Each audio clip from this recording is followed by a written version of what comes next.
Okay, the main reaction I want to talk about involving amines is really the only two reactions we have to worry about with amines is amines react to form amides, which I'll actually talk about in the amide reactions of amide sections, and then really the preparation of amines, making an amine.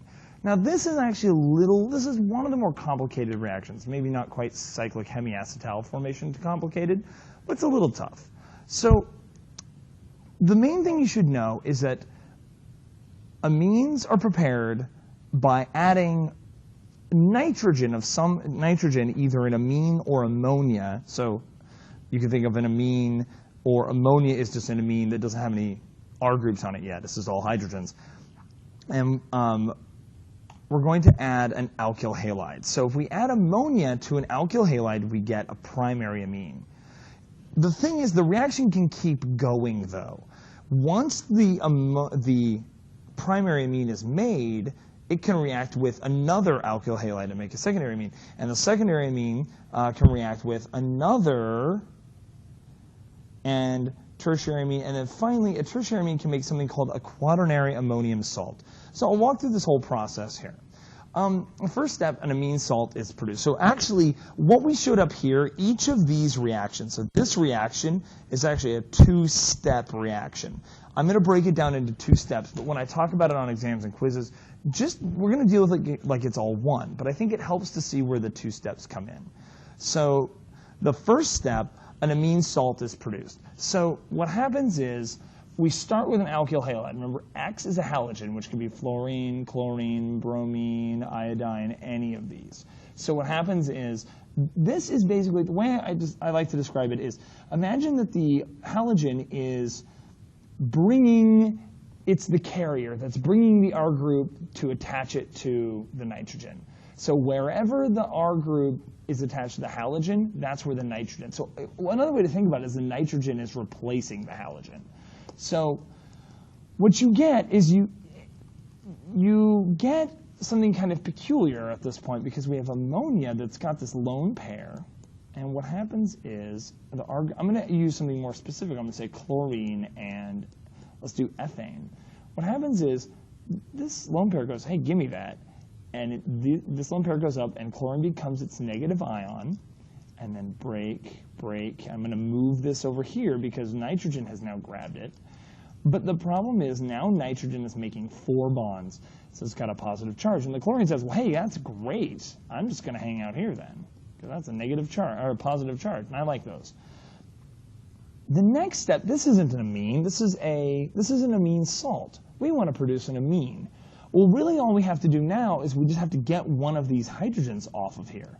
And the easy way to do that, the easy way to get a hydrogen off of an amine salt is to add a base. So the second step is adding a base like NaOH. And what happens is the hydroxide part, so remember, sodium hydroxide is going to break apart Na and OH minus.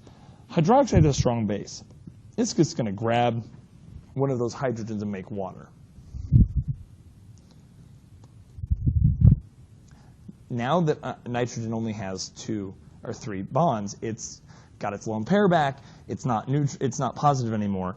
And now that means chlorine's not really interested anymore. So chlorine's like, hey, sodium, let's go be sodium chloride. And there it is. So you always get 3 products at the end of the whole process. You always get an amine, water, and a salt, a halide salt. However, this is where, not that one, so the one at the end, the new amine can now be further alkylated. So this can react with Rx, and you can get R stuck on here. And this can react again and get 2 R groups stuck on here. This can react again and get 3 R groups stuck on there. And if you let it go far enough, you get 4 R groups stuck on there. Let me draw this. If you let this go one more time, if you have nitrogen that has like 3 ethyl groups on it already, right? And you let it react with another alkyl halide, probably chloroethane or something like that. What's going to happen is the same thing will happen as before, and now nitrogen is going to have 4 R groups on it and a positive charge. But the problem now is you're stuck. You add sodium hydroxide, but it can't do anything. It can't, there's no hydrogens on the nitrogen to remove. You're stuck. All you have is this quaternary ammonium salt. It's quaternary because it's got 4 R groups on it attached to the nitrogen. So this is a quaternary ammonium salt. I want you guys to look at these, and I want you to draw the 3 products that you get from these. So pause it and try this, and then we'll be done with talking about amine formation.